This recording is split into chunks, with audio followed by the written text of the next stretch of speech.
Oh yeah, plays like that always change the game, especially when you get that momentum off of those plays.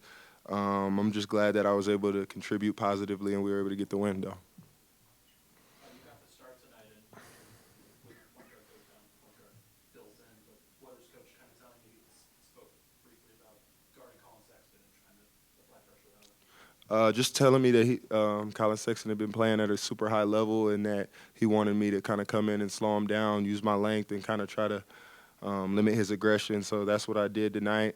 Tried my best, but Colin's a great player, and you can't stop guys all the time completely. But I'm glad we were able to do a good job on him and good job on the rest of their team as well. Michael talked about wanting you to be the matchup guy, put you on the score, going down the rest of the season.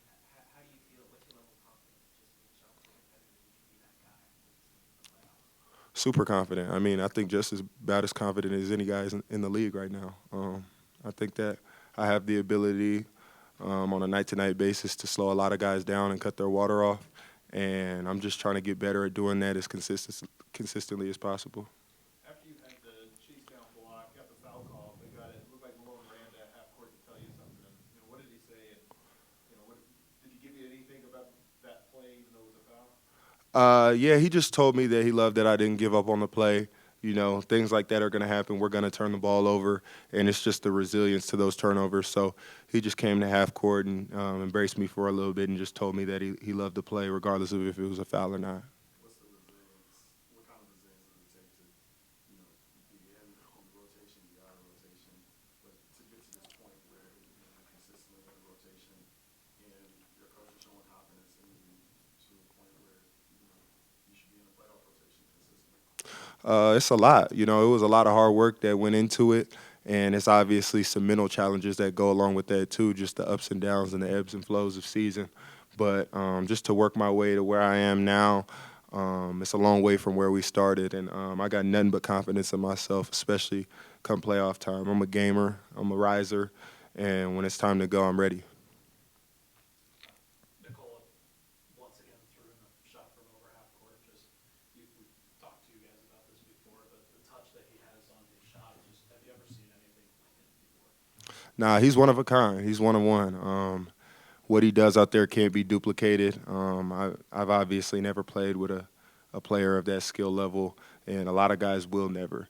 So it's something that, on a night-to-night basis, it's a spectacle to watch. But sometimes I just got to pinch myself and remind myself that I'm out there playing too, because sometimes you just get caught up watching that guy. He's so great. So just to see him do that time and time again, it's almost like we don't even react anymore. There is no running the half court, jumping on his back, and celebrating like, we won the finals. It's just, I guess those are makeable shots for him.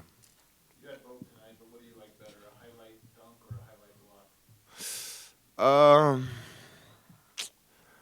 I'll definitely say a block, just because it keeps points off the board, and a lot of times I'm able to keep the blocks in play, and that's good runouts for us. That's easy transition buckets, especially with us being the number one transition team in the league. I think just keeping as many points off the board as possible is what we need. We're a team that we don't have problems scoring. It's all about keeping guys from coming in and scoring on us. So I definitely say a block. So when you close your eyes tonight and think about tonight, you're gonna think about the block, not the windmill dunk. Nah, I'm gonna think about both. I'm gonna think about both. I'm gonna watch both of them a few times for sure. For sure. Do you feel like your knowledge of like where to be just in the spacing in the offense is increased? Yeah, 1,000%. 1,000%. One thing that I've learned, especially with our guys, is just to watch their eyes. There's a lot of subtle hints that Jamal and Nikola give that kind of set off an alarm in my head, like, oh, you should be here, or you should cut now, or you should space out. And, just playing with them, it makes everything so easy. But, it's something that takes a while to get used to. But, with Nikola drawing doubles every single night, there's always a mismatch and there's always an advantage somewhere. So you just got to find that as best as possible. Like the other night, I had a cut versus the Bucks, and I didn't get the ball on the cut, but it freed up a wide open three for Michael. And I think that that's a big play regardless. If I can get somebody an open shot and get a cut assist, that means a lot too. So just doing what I can to make things easier on our team. What does it take a while for it to Just because game speed, guys are going to guard you differently. Sometimes people double from the baseline, sometimes they'll double from the passer, and sometimes they'll assign. So I think just watching a lot of film, talking to our coaches a lot with where to be spaced. My dog, David Adelman, he does a really, really good job of just telling me where to be on the floor and kind of knowing what to do when we're put in those positions. So just shout out to my coaches and my teammates for trusting in me.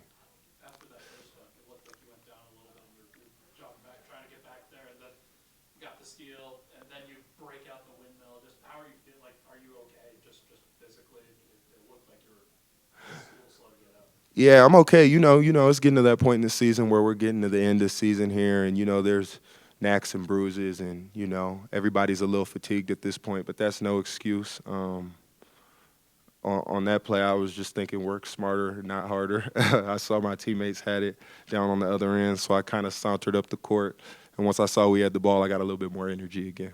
Hey, are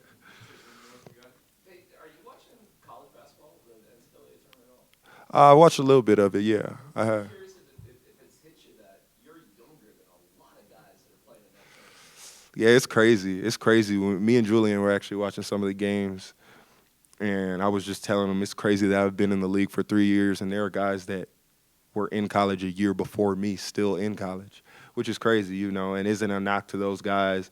They wear their school's colors with pride, and they're going out there, they're playing for a whole university, so hats off to those guys. But it is crazy to look out there and be like, wow, that guy is older than me, a little bit more facial hair, a little bit more muscles and stuff like that. But I'm going to get there.